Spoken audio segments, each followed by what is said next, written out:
Welcome to LOA Today. I'm Walt Thiessen. With me today, the man who is thoughts become things, Neo-Positivity. This is your daily dose of happy. We are so happy you decided to join us today. And we're also happy because, I don't know about you guys, but, Colin was just telling us, Colin's our guest today, Colin was just telling us that they just had their first warm weather of the season. He lives in Nova Scotia, or near Nova Scotia.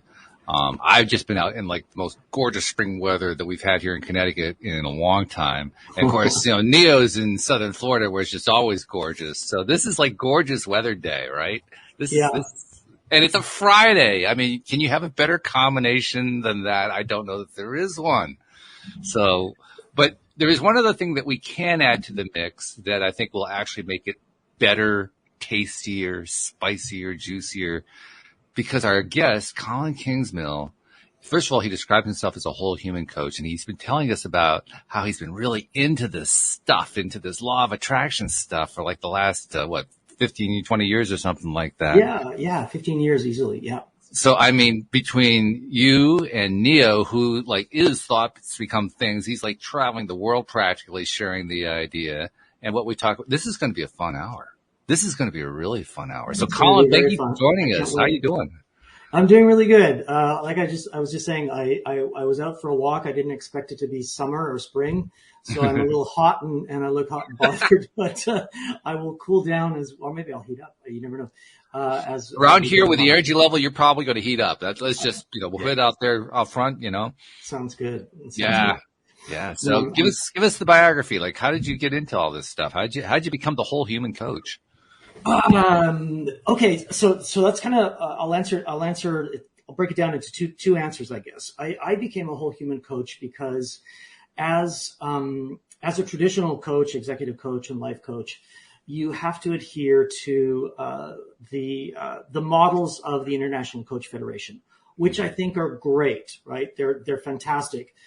But I think in today's world, right, which has become so complex, and our lives have become so complex that we needed to have a different approach, a wider angle lens, if you want.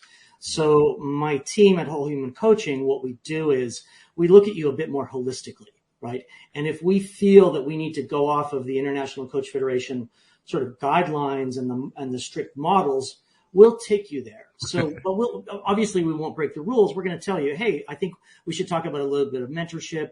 We should talk a little bit of advice. Let's talk nutrition. Let's talk addiction. Let's talk, what is really going on with you, right? And because there's three of us that do this, and you have one session with one person, one session with another, one session with me, and then we do a 3-on-1. So it's it's supercharged coaching, right? And we come at you from a different areas or different lines of attack, if you like. So we're all quite different. We all have different specialities and different experiences. So we bring it to the table. We bring our experiences to the table to make a shift in you faster than, let's say, the more sort of traditional coaching where you're not supposed to guide and you're not supposed to tell and you're not supposed to direct and all that stuff. You're sort of locked up, right? Even if you might have some advice that might help people. So whole human coaching for a complex world. Okay, so how did you get there? That's what I'm curious about. How did I get there? Yeah, because you had to go through your journey, right? Yeah, so I've been in management consulting for 20 plus years now. The first part of my life was in banking in Switzerland. Forgive me for that. For I have sinned. I worked in the banking industry when I was very young. It's okay. It's one of those rite of passage, I woke up on April 6, 2001 and changed my life and got into something much more interesting. And I've been doing that for 20 years. It's been fascinating, mostly in sales, marketing, branding, and communications around destinations, around placemaking, around travel, leisure, and hospitality, but also luxury goods and services, and also a little bit today around music and culture. And I found that I wasn't getting to my clients fast enough. Like I was saying, guys, you can't speak to people this way anymore. The world has changed. People don't want to be marketed to or sold to or talked down to or talked to like idiots, right? Because the messaging that you're going out with has been dreamt up by an intern behind an iMac in some creative agency, and it's resonating, right? It just doesn't hit. But, I remember working with one client in London, and we were working on their brand philosophy, right? I came up with this idea that you can't have brand guidelines anymore. You've got to have a philosophy and approach.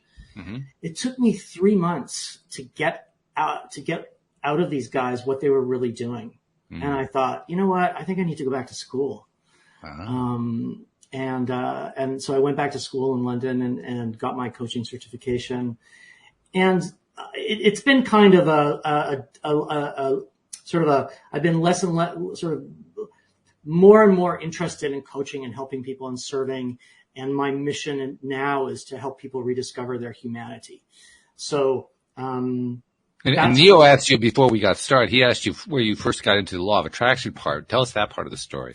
So that was about 2006. And a good friend of mine who's not on here, he was going to join us. His name is Dean Ellison. He introduced me to Abraham Hicks, Esther and Jerry Hicks. Mm-hmm.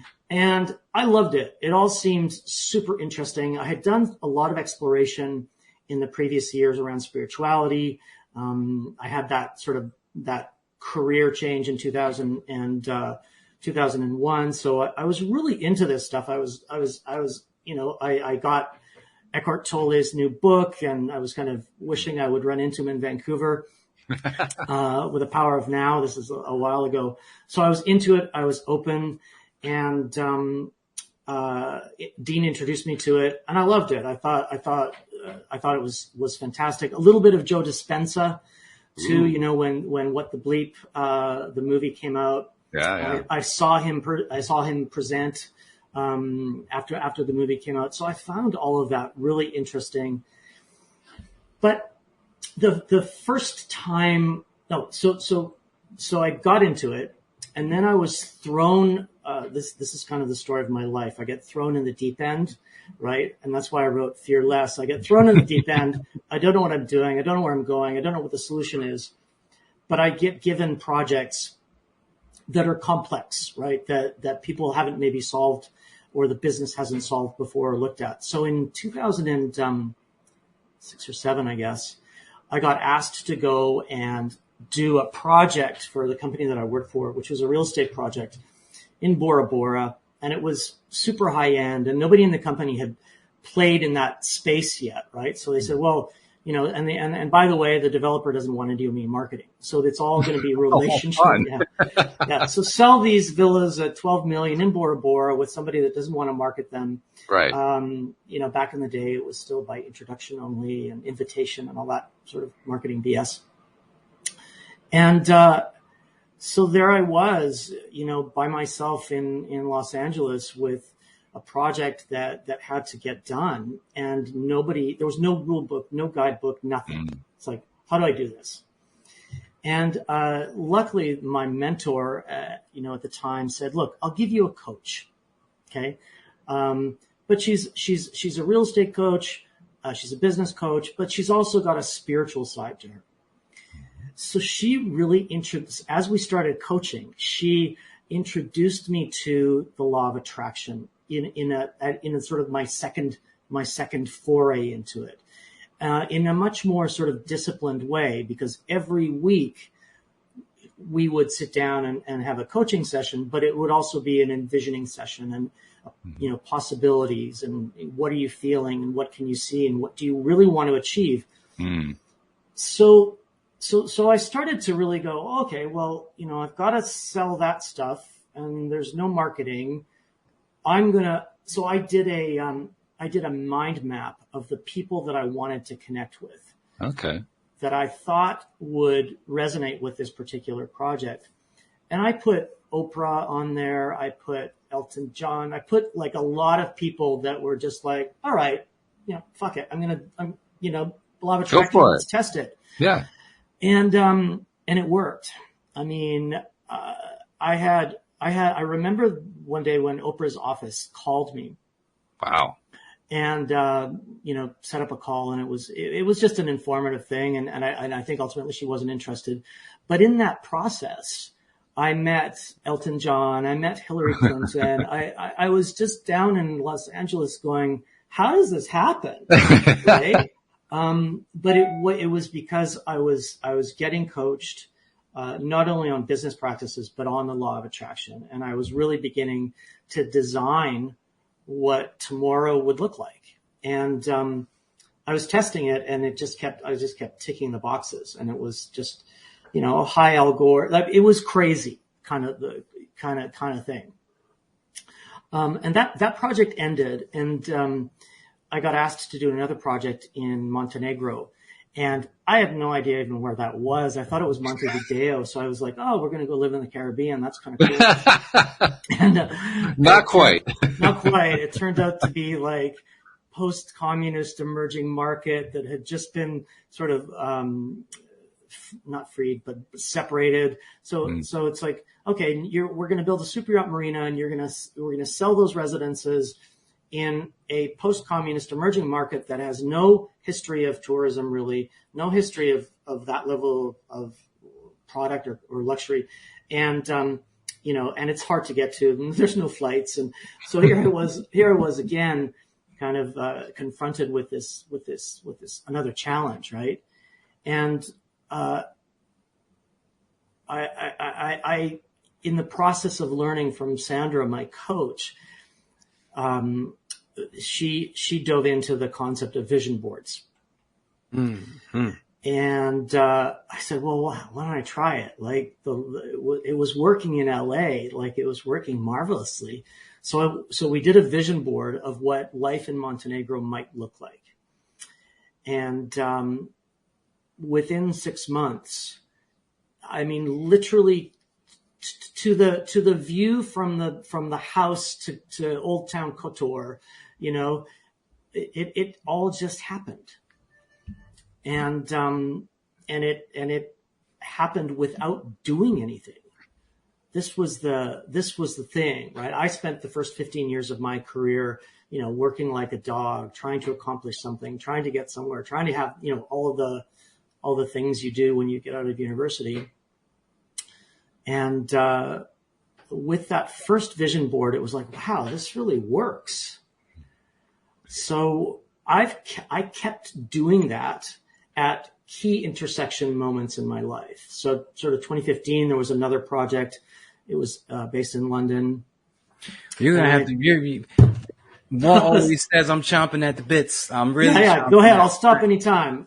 First of all, I want everybody to, hashtag law of attraction, in the comments, because we got a true guru here, but we need to know what exactly you're doing, because that's my whole thing. I like to learn mental exercises, as I like to call them. So with the vision board, you're thinking a specific thing, you're doing it in repetition or certain times of the day.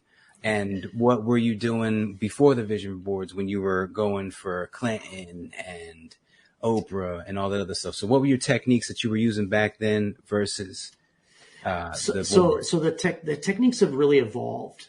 And back then, in the early days of getting coached and kind of getting introduced to these things, my coach would say, it's all about how you feel in your body and kind of the energy you're emitting and your thoughts and things like that.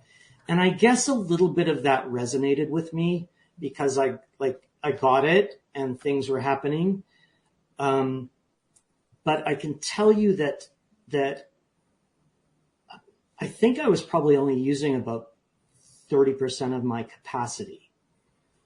And what I've done recently is I've really embodied it. And I can tell you the technique that I use. It's vision boarding is one part, right?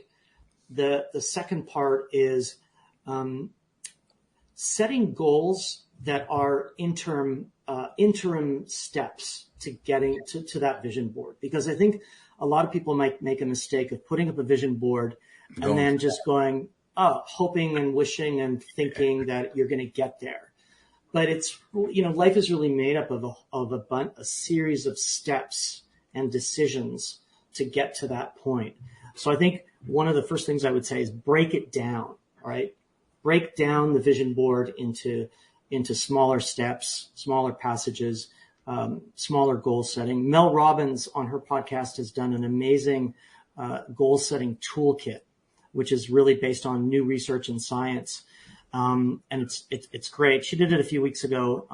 I forget which episode it was, but that's a great toolkit for anybody that wants to take a bigger goal and kind of break it down into stuff that's easily digestible. But I can tell you the really the one thing that has supercharged how my manifestation is working in the law of attraction is my energy and my vibration. I call it my radio frequency. Yeah. So I've studied meditation for like 20 years, right? I knew, like, you can see the books here and the books there, and there's more over there. I knew the information, but I hadn't really, until now, embodied it. And let's talk about that embodiment, because I think that really is vitally important, and it's what I'm still learning. I can't say that I honestly have made that happen consistently. And I'd like to know, how do you make it happen consistently? So, it's been, it was almost by accident. Okay. I've signed up to all those apps, like Calm and, meditation apps and Headspace and Mind Valley. And I've tried them all. But the one that has allowed me to really be mindful and be able to every single day, multiple times a day, adjust my mindset and my energy and the vibration that's going out. So what the messaging that I'm sending out has been Sam Harris's Waking Up app. And I found, and you may find this too, this is 6 months old, Walt. So there's time for you. I had a gift given to me in September that kind of rocked my world. And I did like 4 sessions of therapy and 4 sessions of coaching and just retuned everything. And I started listening to Sam's Waking Up app, and I started with his 10-minute meditation, guided meditation. And for the first time, I'm like, oh, okay, that's what this means. That's what they're talking about. Mm-hmm. And then I extended it to 20 minutes. And now in the mornings, I do between 20 minutes and an hour of meditation. And I think that the key, the thing that really unlocked for me, I guess, was having one person as a guide, having it consistently every day, and having it, it's just so easy to listen to and to do. And it switched in me. I'm 56 and until, 6 months ago, meditation was just, couldn't do it. So I would have these little spurts of great energy, so emitting the right energy, being on the right radio frequency. And then I would fall back into my storytelling and the narratives that take you out of that vibrational space that you've got to be in. Right. And let me interrupt for just 1 second before you continue with that. If you were to describe what that vibrational space is like, how do you describe that? How does that feel to you? It feels like freedom, and it feels like levity. So what I do is I combine the meditation, the guided meditation, with a lot of sound baths. And I'll take a healing frequency, just on Spotify, or a pineal gland frequency, or anything, kind of uplifting. And I'll walk into the forest and I'll just feel it. So it's freedom up here and then expression in the body. Okay. So it's kind of that 2-step process.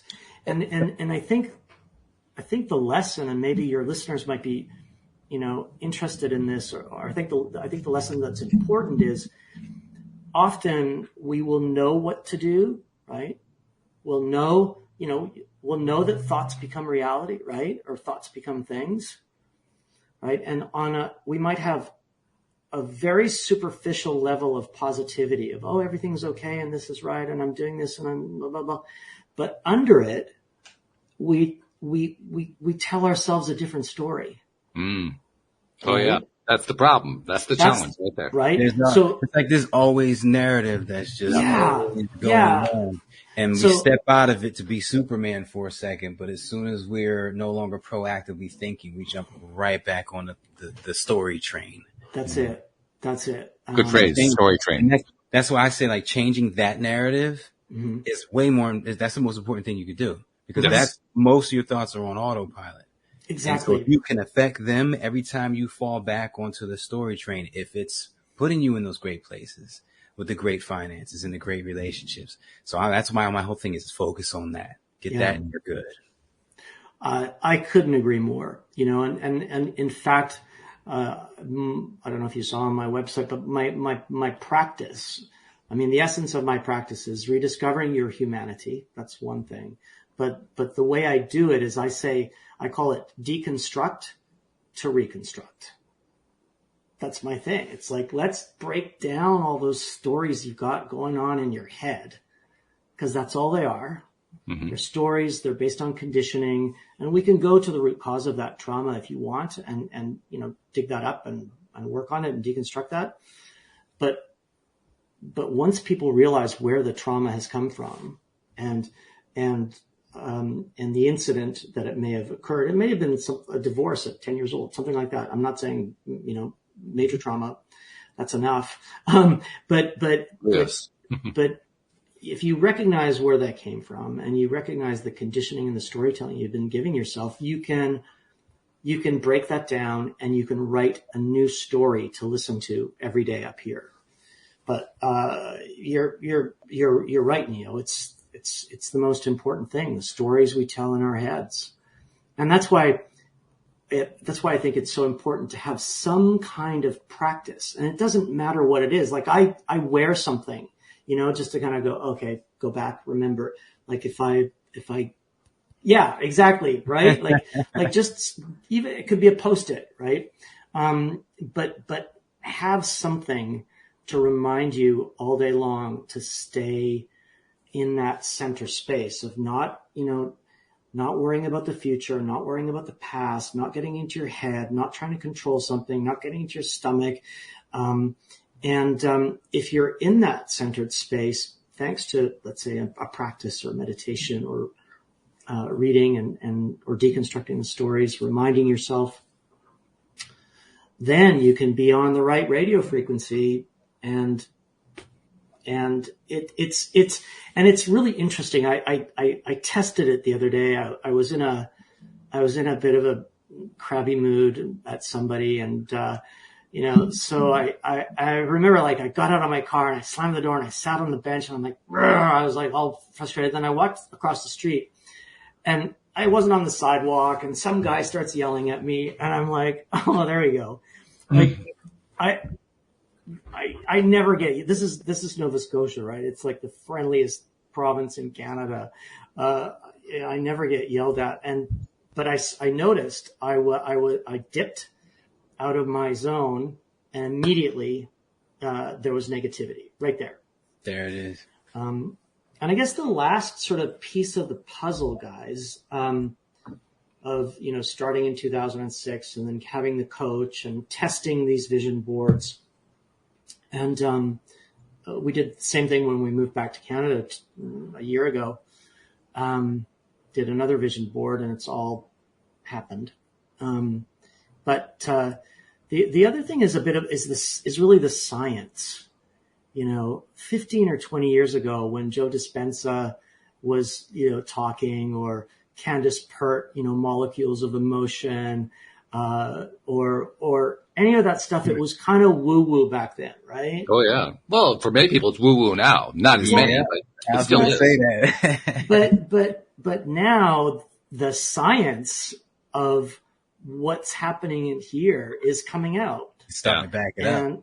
That's why people are coming around. Yeah. So when you say thoughts become things, it's like, oh, well, now they can measure it. Now they can measure your energy waves. Now it's, I want That's exciting stuff. to tell a quick story. Yeah, please do. It's about karaoke. Right? I've signed up for karaoke at least a dozen times in my life. When they call my name, I'm in the bathroom.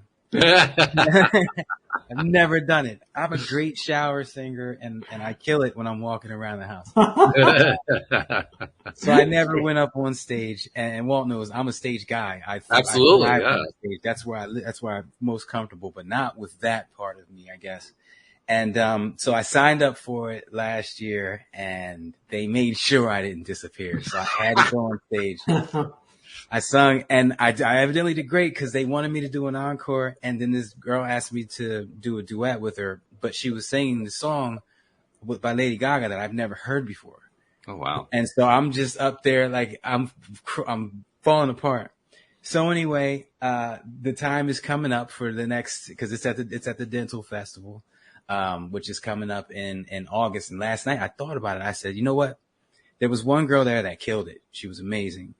And I want to do like this one song that's a duet. You need a female to do it. It's Luther Vandross and Mariah Carey.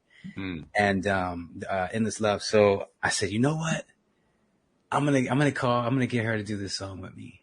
I've never talked to this girl on the phone before in my life. She's cool. We hung out at the Dental Festival, after karaoke and everything like that, like the whole group. But I've never called her outside of that. I haven't talked to her since. That was in July. So no lie, this morning I'm doing my ritual, my affirmations while doing my stretching and stuff like that. She FaceTimes me. Have not spoken a word to this female in almost a year, 9 months. And she FaceTimed me. I was like, oh my gosh. Yeah. So, because I didn't just think about it last night. I went through the song to make sure I could hit those notes. So I love it. I was leaving her part to her, and I was doing my part, and I even probably went through the song 2 or 3 times to make sure that I could hit all the notes. And that was just amazing how that happened. I just wanted to share that with you guys. It was it's unbelievable. I mean, it's just there's I don't know. It's not even up for debate anymore, is it? If you're sending out the right energy, or you're thinking about, it comes back. I mean, I really dove into kind of vibrational. It may not be energy. up for debate anymore, but we still debate it. It's not like there's any lack of doubt. Doubt is plentiful. You know what's the craziest part? That's true. When she called me this morning, that's the first thing I thought. Damn, this stuff really works. I know it works. I've been using it for years. I'm the thoughts become things king. But sometimes it's so shocking that it's just like, wow, this shit is crazy. But what I really wanted to get at with that was I wanted to get your opinion behind what exactly goes into that manifesting, because I didn't see her calling me. I didn't feel her calling me. I didn't think I was going to see her until August. And that's when I was going to, hey, let's do this at the karaoke thing tonight. So there was no forward push on my behalf in my mind versus like when I wanted my golf cart. I cleared a space out in my garage. I even put things in the middle to take up the space of the golf cart. I visualized myself driving it, how happy it would be. Same thing I do with my airplanes and all this other stuff that I be doing. Like there's specific sets and guidelines of things that I do to manifest things. And I didn't do any of that last night. But we know that you did do it because you vibrated to it. I mean, that's what happened. We know how the theory works. So evidently you did vibrate to it, and she responded on that vibrational wave. I mean, that's what happened. The part that we have trouble is wow, it worked again. It's crazy. But you know what? You make a good point, because while I was practicing my vocals, I was on stage in the moment, there in the present moment. I was there. And that is a huge part of all of my mental exercises. Right. Clearly you guys know this as well as anybody. You got to see it as though it's happening now. Mark 11:24, whatever you ask for in prayer, believe that you already have it, and it will be yours. For all you religious buffs out there. It's in there. It's in the Bible a bunch of times. You just got to look a little deeper. But that's why it's so important, I think it's so important to make sure that the desired thinking, which is up here, doesn't have a vat of negativity below it in your subconscious, right? Oof. That's what it's so. That's what That was but the that's where we all trip up. That's the common experience. Yes. And that's what I call baggage. When Yes. people say baggage, they might be talking about a female that has 5 kids or whatever to say. When I say baggage, I'm talking about basically everything negative you've been through or heard or notion that you've had that was negative that can cling on to any dream, goal, or positive thought that you have and try to drag it down metaphorically. So that's why the baggage we have to kind of scrape to the side and find a way to get through or get over. I couldn't agree more, and that's why I think it's so important to address it, right? To make sure, whether it's sports or therapy or coaching or whatever is your tool, to understand where those stories and narratives came from and to eliminate them, deconstruct them, set up a new belief system. And I mean, I've lived it on my own skin, right? Knowing or discovering a sort of a childhood trauma only recently, last year, thanks to a great gift that was given to me of letters that I hadn't seen. Wow. I was able to realize that I'd been functioning in a certain way for 30 years, right? So now I'm like, oh, wow, now that I've cleaned that up, who knows what sort of possibilities there are. Sure. But it's really important to not just, buy the magazine, tear the things, wish it's like wishing and hoping. Yeah. It ain't going to get you there. It's a practice. It's like you say, it's getting rid of that baggage. It's got to be a way of life. Yes. I always compare it to jogging. If you stop jogging for a month, you're not going to be great at it anymore. This is a life practice. Every day you got to do this. But I want to ask you this, and Walt, I would like your answer for this too, because I don't think I've ever asked you this. For someone who doesn't have I'm from the hood, so I always try to look out for people from the hood because they don't have the resources that most of us are blessed to have, and the money. And even if they do have YouTube, which is free, and access to the videos, which is free, they might not know about them, or they might think it's wishy-washy hippie stuff. So to someone that is in that situation, they don't have the finances or whatever, and they just want to unpack some baggage. I know that just reliving the traumatic incident isn't it. You can't just relive it.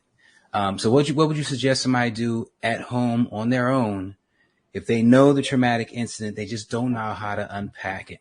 What would you suggest they do to unpack it and then rewrap it? Yeah. What I do is what I tell people or work with people on is going back to that point in time that they recognize where the trauma came from. Okay. And often it's a child dealing with, perhaps with parents that are fighting, dealing with parents where the child feels that they need to solve everything and fix everything, or they need to be there. That way they won't fight. There's a thousand traumas that can happen to children in their development or adults. For me, it's go back and find that child, embrace them, or find that adult or that person or that moment in time, go back and embrace them and forgive them and give them love and tell them that they were only coping after that, right? So whatever they did was a coping mechanism, right? So whether it's turning into a radical people pleaser, turning into somebody that's a control freak, turning into, an addict, whatever mechanism you choose at that point in your development, right, to carry on with. Unfortunately, we forget that it was a coping mechanism for a point in time during a trauma, but it doesn't have to be. So I teach people or instruct people or walk people through, and it can be really quick to recognize it, to forgive, to love that little 9-year-old girl or boy, right? Hold on, real quick. When you're referring to this person, that's that version of them or the person who did whatever they did to them? The version of them. Okay. Yeah. So let's say parents are fighting all of the time. Okay. And me as a child, I decide that as an 8-year-old or a 6-year-old, that if I'm present and I'm always there and I'm always trying to fix something, then it's going to be okay. But unfortunately, kids don't know how to operate in situations like that, whether it's, abuse or family fighting or divorces or abuse, other abuses, an accident, whatever. You don't know when you're 9 or 10 or 12 or 14 how to deal with these things. So it's going back and recognizing that you're okay. You were okay. You did the very best you could. You were coping the only way you knew how. And it's interesting. A lot of people that I've worked with, they have this aha moment of, I was just coping, but I don't need to anymore. I don't need to be the protector, the controller, the yes person, the person without boundaries, whatever programming and conditioning I've brought forward to today doesn't have to be my tomorrow. So that's really what I do. And there's a lot of, and again, if people don't have the opportunity to buy the books or whatever, but there's people like Gabor Mate. He has a book out now called The Myth of Normal. And, he's all over YouTube on precisely these issues of, we are in a toxic society, and we have traumas, and we don't recognize them, and we carry them through life, and they condition us, but they don't have to anymore. So he's there's lots and lots of videos out there right now, on this kind of subject. I don't know if I answered your question. Oh, you did. I want to get Walt's take on it, because something Colin said before, while he was just talking right now, was that at that age, we don't know how to cope with it. And, Walt has recently been through some traumatic stuff after doing this show 5 days a week for 10 years. So, I'm really interested in hearing what you have to say, Walt. All right. I'm going to draw heavily on the Taya practices. This is from Colin. You probably don't know, but this is from David Strickle, who channels the Stream of David. So the Stream of David is to David Strickle as Abraham is to Esther Hicks. It's that kind of thing. Yeah. And they have a program called Taya. TYA stands for Trust Your Abundance, and a lot of it has to do with the kind of thing that Neil's asking about here. How do you unpack that history? My answer, it's going to partly include Taya, but it's also going to include a kind of a logic thing here. So the logic thing is, how old are you? If you are, say, a kid or in your teens, my answer is going to be different from if you're in your 20s or if you're in your 30s, 40s, or 50s. It makes sense. The reason is what you were talking about earlier, Neo, the baggage, as you called it. I love that word, baggage. The older you are, the more baggage you're carrying. The younger you are, the less baggage you are carrying. And depending on how little baggage you are carrying, you may not need to do the unpacking. You may be able to just blow right through it just by learning to apply the concepts that, Neil, you talk about all the time. Mm-hmm. It's just a question of how much baggage you built up. And I can't give you like a rule of thumb that says, well, it's this much baggage. You're going to kind of have to evaluate that for yourself. I think most people have a pretty good idea. If they're trying to unpack something, they have some sense about how much baggage there is there. So if you feel like it's a ton of baggage, then instead of just going at it and understanding how to apply the law of attraction, I would apply the Taya practice. And the Taya practice works very much like this. It's one of the few times that you do something I really hate doing, and that's journaling. I have always hated journaling. Me too. Can't stand it. But I gotta tell you, for this one thing, this is the one time I do journaling, and it works beautifully. And it works like this. First of all, if you need to be unpacking stuff, you recognize you're not going to unpack it all today. Today, you're going to try to unpack some of it. It doesn't matter how much you succeed in unpacking. As long as you unpack some of it, it's a victorious day. So that's what you're trying to do. You're just trying to unpack some bit of it. And you've already stumped me, because I can't, that racks my brain just hearing that, but go ahead. I'm not going to do it all now. Like when I come home from vacation, everything gets put away. It's along the line of what Colin was talking about earlier. instead of trying to vision board all the way out, you vision board it in stages. Yeah. It's the same thing here. Instead of unpacking everything all at once, you unpack it in stages, because it's always easier to do incremental than it is to do one giant leap. Yeah. Now, if you can pull off one giant leap, go for it. I'm not saying you shouldn't do that. I'm just saying be prepared for the fact that you may not get the whole thing done all in one day, but you can certainly get part of it done. So set your mind on, I'm going to get at least part of it unpacked. Maybe I can do all of it, but I'm going to do at least some of it. That much is going to get done today for sure.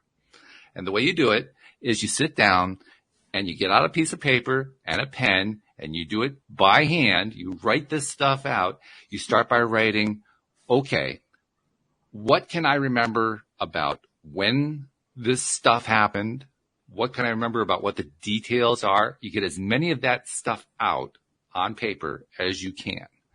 You don't worry about how good the English is. You don't worry about anybody else reading it, because nobody else is ever going to read it. You don't worry about editing it. You don't worry about how well the story, you don't worry about any of that. You're just, for yourself, you're trying to write out what happened as well as you can remember it. After you've written it out, then you go back and you remember the other players and you try to do this. You try to put yourself into their places, into their minds, and say, what were they thinking at that time, as well as I can understand that. Yes. You don't have to approve of it. You don't have to like it. You can actually think it's shitty what they did. But you try to lay out what it is that you think that they were thinking. And as you go through that part of that process where you first lay out what happened and what they were thinking, it becomes easier just by writing it out to then take the next step and say, to what extent can I appreciate that they were doing the best that they knew how to do at that time? Because that process, if you repeat that over and over again, it's that same 3 steps. You write the thing, you write what the other people were thinking, and then you write, to what degree can I appreciate that they were doing the best that they knew how to do? If you repeat that over and over again, as you're unpacking all this stuff, as you're remembering stuff, it's coming back to you. I remember that this happened. I remember that I got attacked for that, and I got beaten up for that, and this terrible thing happened, and somebody got shot. If you can work through all those with that 3-step process every single time, you will unpack all of it, and you'll turn it into what we call vibrational dust, where it's still there, but it doesn't haunt you anymore. No.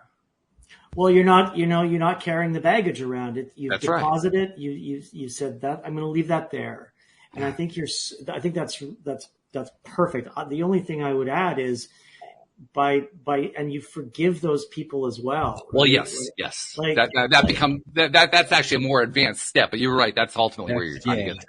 Well, and because you think about it, right? I think, I was 6 years old. Well, my mom was 25 at that time, right? Like, she was a child. So I'll tell you honestly, the reason I left that part out, if you're going through, especially if it's people from the hood, they've been through some really horrible traumas. Yeah. It may be too far at this point to be able to forgive that. Yeah. So you don't worry about the forgiving just yet. It's more important just to get it out. Yeah. That's when you adapt that rent free, where it's like, no one's going to live in my mind rent free. No traumatic incident's going to live in my mind rent free. Yeah. If you can combine that with the oneness, the whole, we are all one. We're all one vibrating energy wave. You're just vibrating at a different number than I am, and a different space on this energy wave than I am. That whole oneness makes you can't hate your neighbor, because to hate your neighbor is to hate yourself. So you kind of mix those two together and try to come up with a lovely potion that lets you have someone sit in your headspace without any type of animosity or blood pressure rising when you just think about them. But and by the way, this process is going to bring up a lot of blood pressure. It's going to bring up a lot of anger, a lot of frustration, a lot of bitterness, and that's okay. As long as you don't let it sit for the next 2 days. Yeah. Fester in it. I think our society is really hard, So often with people I say, and in this process, be gentle with yourself. Yeah. Don't beat yourself up too, it's hard enough outside. When we go through this, it is actually one of the most emotionally distressing practices to go through, this journaling thing that I was describing. It's very distressing. The one thing that I found helped me the most in getting through it was if I allowed myself to complete the process and not stop in the middle of it, if I allowed myself, even though it was hurting and I was pissed and I was angry and I was frustrated, if I allowed myself to just keep going with the process until the feeling just dissipates, not because I stopped, but because I've been working through it enough that it starts to dissipate. If I can get to the point where I can feel it's dissipating and then go a little bit further, it's amazing how fast the feeling stops entirely. That's where you've reached that vibrational dust stage. You actually have to get through to that point where that vibrational feeling, that intense anger and so forth, it dissipates and dissipates until, oh, I don't feel it anymore. I mean, I remember a moment ago I was really angry. My body still feels that anger, but I'm not actually feeling angry anymore. I'm feeling something else right now. It doesn't matter what it is. I'm just feeling something else right now. And you realize, oh, I really can let go of this stuff. It actually does go away. And it goes away fairly quickly, but only, this is what they call working it through, only if I work it all the way through.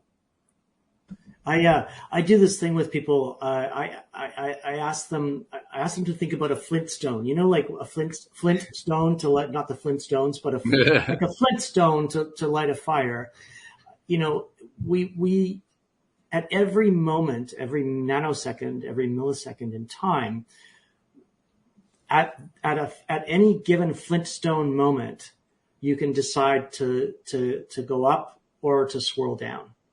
So I always ask people to stop in their tracks and, ask them, what was that decision that you just made, to start ruminating over that topic again. Right. And just reminding people that they have a choice, potentially, if the stories aren't too swirling. That's all about being aware, because if you're not a conscious person, if you're not used to waking up, that can seem impossible, but that's the whole practice. And terrifying. You have to practice waking up. Terrifying, depressing, anxiety. Yeah. No, I mean, that's why I practice like meditation is just, or prayer or whatever practice you want to use. That's a good point. That's actually something I left out, and I shouldn't have left it out. Part of that entire practice is before you do the journaling, you do the meditating. In other words, you meditate as well as you can. You don't even have to be good at it, but you take 5 or 10 minutes to do the best you can to calm your mind so that the journaling will have the maximum benefit for you. Right. Yeah, that's Meditation is key. That was when I first learned about the law of attraction. I said, the first thing I'm going to have to do is get this under wraps, because if thoughts become things and this is running rampant all day, that's not good. That means I'm manifesting all kind of stuff. Cause you got to remember, I was a cop in the most dangerous city at that time. So my scenarios were going everywhere. I had dreams and aspirations versus what I was seeing. Homicide, SWAT team, undercover, family. Right. It was just, so that was my first thing. Gotta meditate. Gotta learn how to meditate. Get this under wraps. And then everything else will fall into place. And it did. So that totally makes sense, Walt. 100%. And by the way, you don't even have to meditate perfectly. I mean, I'm sure the first few times you meditated, it didn't even hardly work. Like, well, I'm just sitting here. My thoughts are going nuts. It's a waste of time. It doesn't matter. Just the fact that you sat down and tried for 5 to 10 minutes and failed utterly still slowed you down enough to get more benefit out of doing the journaling. The whole point is to slow it down as much as you can right there so you can get the benefit out of the journaling. That's why you're doing the meditating. 16 days. With this much, then you got that much improvement. I want to give everybody my cheat code. I meditated my butt off for 16 days, or at least I tried, and it was torture. My thoughts were coming a mile a minute, and I just kept thinking, why won't I stop? Why won't these thoughts just stop? I just kept thinking that. And on the 16th day, I remembered something from the movie The Secret. The guy said, I'm so happy and thankful that I get nothing but checks in the mail. And I said, you know what? I'm so happy and thankful that I enjoy meditating. I'm so happy and thankful that I'm good at meditating. I'm so happy and thankful that I love meditating. I started saying that. From that day on, meditation has been one of my favorite parts of every single day is meditating. Nice. And so, use that cheat code. Put it before anything. You could put that I'm so happy and thankful for before anything. Use it. It's an amazing one. Yeah, one other thing that I would really emphasize here too is all of these practices are what's required. But I would add a kind of a preface to that and say, you have got to stop absorbing negativity. And by that, I mean the news channels, 24-hour news, headline news, evening news, listening Any to the news before you news. go. Often social media, they're all designed to get you off track. So if you want to create a practice of the law of attraction, you can't have that going on too. Like, you can't be scrolling Twitter all day and then getting on Instagram and then Facebook and then watch the evening news, because it just tuning fork. It just ruins. You are a tuning fork. Yeah. And exactly. you can spend all day feeling good, vibrating at that good energy, and then watch Fox News for 10 minutes. Yeah. And their vibration is now your vibration. 10 minutes, about 10 seconds. And look, 10 seconds to get in, a lot longer to get out. Yeah. If you're not good at meditating, if you're not a guru at shaking stuff off, you could still be festering for a while. And to that note, the whipping post, you guys know the whipping post? Ancient Spartans, they used to whip them once a week just to keep them in that mind frame. I'm back into taking cold showers now because I live such a luxurious, cushy life. I had a tiny dispute with a cousin over something stupid, over crypto. And it was resolved before the phone call was over. But all that day and the next day, I was feeling anxiety about this stupid conversation because I wasn't used to being uncomfortable. So what you do is, at the end of your shower, just turn the water to cold, and I just sit there for 30 seconds. Like, as much as I want to scream, I just eat it for 30 seconds. And then I turn the water off, and that's when I scream. I'm like, yeah. You feel like you're on top of the world. But that's kind of the thing. So I love the whole whipping post thing with that, minus the whipping post, but you gotta stay, you can't be too comfortable. But I do avoid the news like the plague. No news really is good news. And also toxic relationships. I mean, one of the things that I'm writing about is kind of all of these steps that you need to kind of take to create the create the stage for the law of attraction to happen. Because if you don't stop absorbing that negativity, if you don't listen to your body and yourself, and if you continue to sort of not set boundaries, for example, and saying yes when you don't want to say yes, all of those little things will have an impact on your radio frequency. And tying back to what you said earlier too, you mentioned how important it is to be kind to yourself and not beat yourself up, is the way I would put it. And part of the not beating yourself up part is you're committing to do your best to take the news out, to take the social media out. If you slip, you don't beat yourself up about that either. Guess what? We all slip. That's just part of being a human being. The idea is to make it my plan. I'm just going to do everything I can to get the stuff out of my life. And if I slip sometimes, I slip sometimes. So what? I'll take, then the next day I'm going to do some more to take it out of my life. That's what's meant to happen. That's how I look at stuff like that. It's meant to happen that way. Can't build a time machine.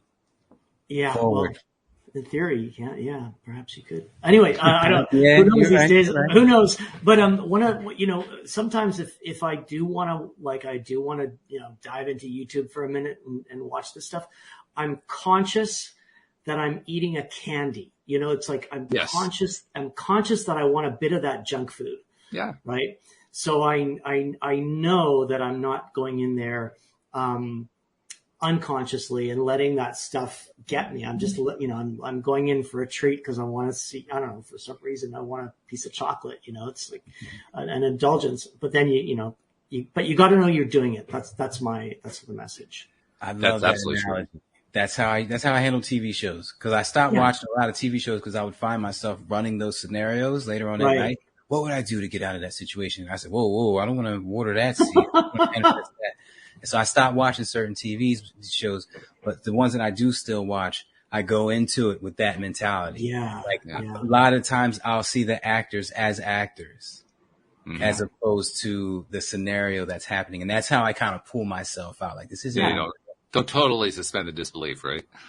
Yeah, totally get rid of it. That's especially a lot of shows that I watch. I've met a lot of the actors, and so I'm like, he almost slipped. yeah,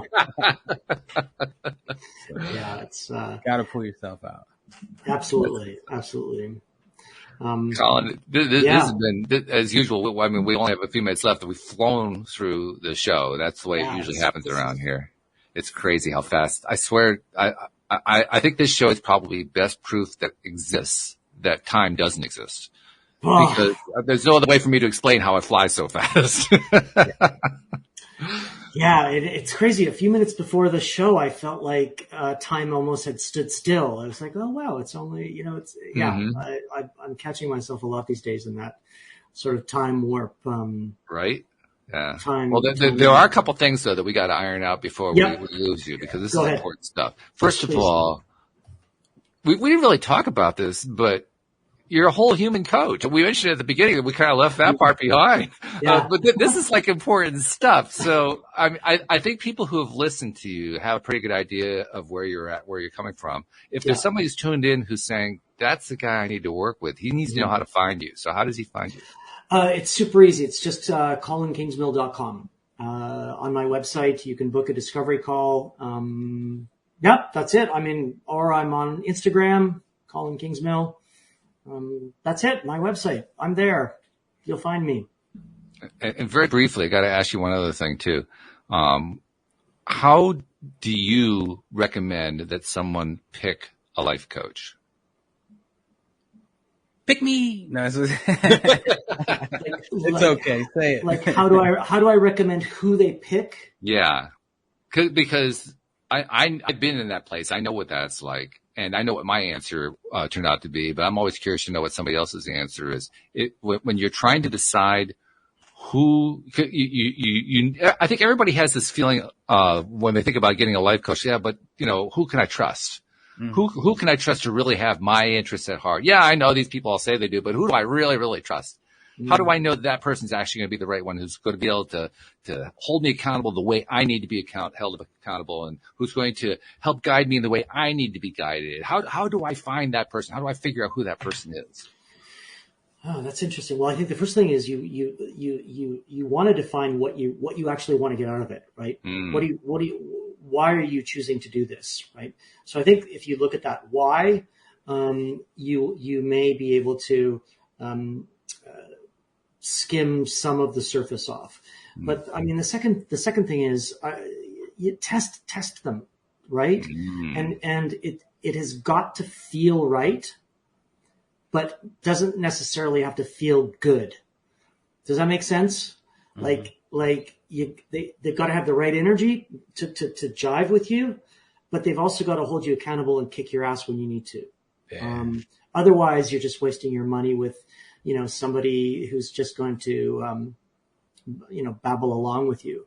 And look at their experience, right? Look at what they bring to the table. I think,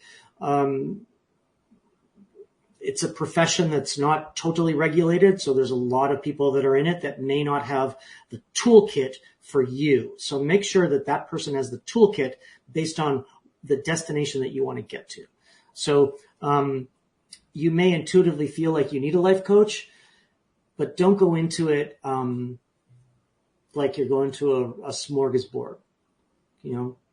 If you feel like you need one, define why you feel it, find out the toolkit that they've got to see if it matches the destination that you want to get to with that particular life coach.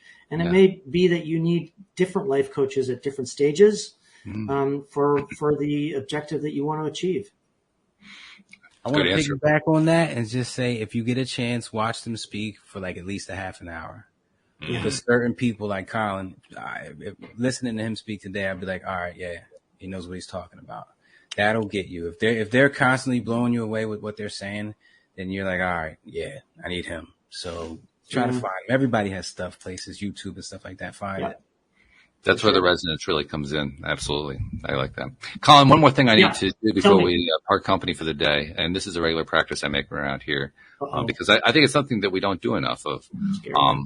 and this is true for you as it is for anyone else who comes onto the show. You're a giver. You're giving your time. You give your energy. You give your writing. You're giving constantly with a whole bunch of different ways. Yeah. And there are people who are absorbing that. People you'll never meet, you'll never see, and many of them are taking it. They're turning it into good stuff, and which is great. But you aren't getting the recognition for it. I like to give recognition for that. So on behalf of all those people you've never met and you've never seen, thank you for what you've been giving and what you're continuing to give, because it's really, really important. Thank you very much. Thank you. I can feel that in my whole body. So your words have been very effective. I got it. Thank you. Very much appreciated. I love that. That's great. It's a great. I could feel my whole body tingling, and it's that state. It's a perfect state to kind of end the day and end the week and end the conversation. I really appreciate it. Nice. And Neil, I got to come to you actually for the final part of the conversation. Give us the summary and give us that sign off you always give us, because it's an important sign off. I don't know about a summary. Everybody did a great job this week. No matter what happened, you did a great job because you made it through. And I know a couple people who didn't. So on that note, shout out to all the military and first responders, and thank you, Walt, for all that you do, brother. Thank you so much. Appreciate you guys so much. And thank you to our podcast listeners everywhere. We'll see you all next time here on LOA Today. Goodbye, everybody. Much appreciated.